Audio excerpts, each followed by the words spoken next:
હવે આપણે પ્રશ્ન 2 જોઈશું. નીચેની વસ્તુઓ માટે આપેલ ચોરસમાં સૌથી ભારેથી સૌથી હલકી વસ્તુ તરફ 1 થી 4 ક્રમ લખો.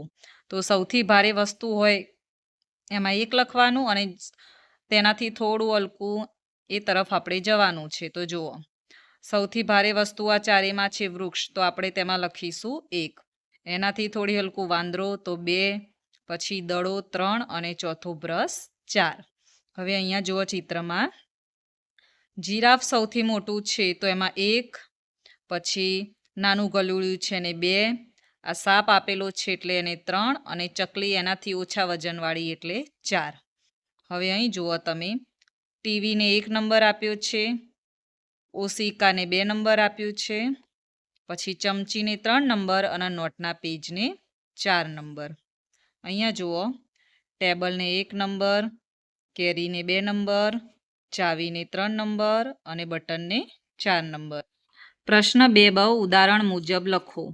અહીંયા જુઓ ઉદાહરણ 1, 2, 3. 3 ચિત્ર આપેલા છે તો અહીં 3 લખ્યા છે, વત્તા અહીં 3 ચિત્રો આપેલા છે તો 3 લખ્યા છે, વત્તા અહીં 3 ચિત્રો આપેલા છે તો 3, વત્તા 3 ચિત્રો આપેલા છે તો 3.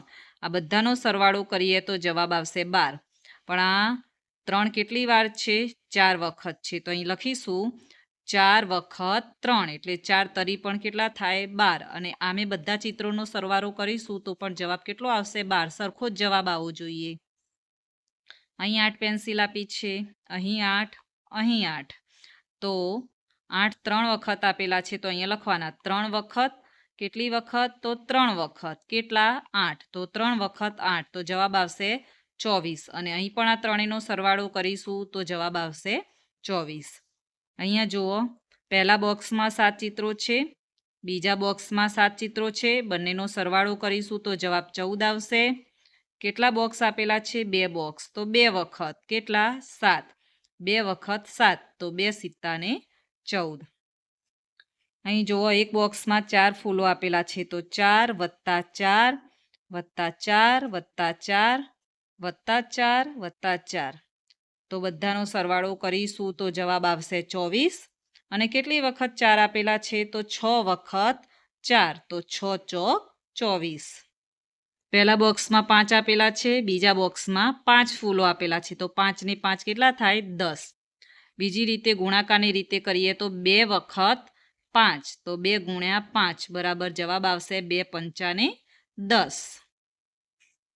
અહીં વચ્ચે ભાગ્યા 8 એમ લખેલું છે અને આ બંનેનો આપણે 24 જવાબ ક્યારે આવે? તો આપણે આ રીતે કરવાનું, 7 અઠ્ઠા 56, તો 7ને કોના જોડે જોડવાનું? 56 જોડે.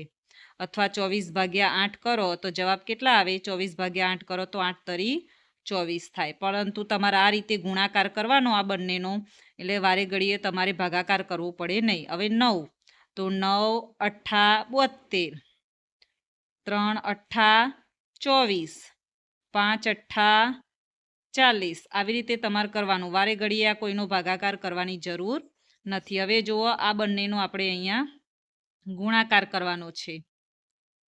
તો 70 49 છે, 49? હા.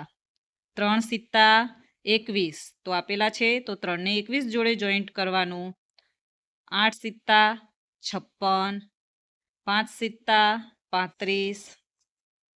એવી રીતે અહીંયા 6 દાન 6 36, 10 છંક 60, 9 છંક 54, 3 છક 18. આ રીતે આનો જવાબ આવી જશે. 9 છક 54, 9 9 81, 5 નવ્વા 45 અને 8 નવ્વા 72. આના માટે તમારે 1 એકાથી 10 એકાના ઘડિયા આવડતા હોવા જોઈએ, તો જ તમને આનો જવાબ આવડશે.